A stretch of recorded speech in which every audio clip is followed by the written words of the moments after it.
Okay ba na maupo ng ganyan? Napagod ako sa paglalakad eh. Hi, hello. Ako nga pala si Princess Sleeping Beauty Kimchi. Or tawagin nyo na lang akong Kimchi.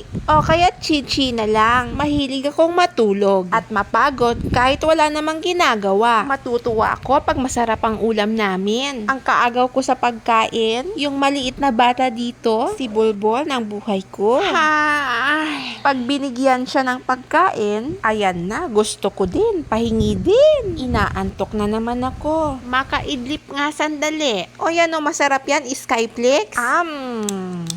Masarap yan. O siya, mainit dyan sa labas. Napagod na rin ako sa paglalakad. Makainom nga ng tubig. O ayan, enjoy muna. Tama ko si Volvo at Ate Joy. Kailangan din na mag-diaper ako pag nasa loob ng bahay. Kasi alam mo na, para hindi na rin madulas si Mamita. O ala, kailangan pala naming mag-zumba. Kailangan naming mag-unat-unat ng katawan. Every hapon yon, mga 30 minutes. Tignan niyo ako doon. Nakakapagod ang Zumba. Oh, wag niyo pong kakalimutang i-share ang videos ni Ate Joy. Bye!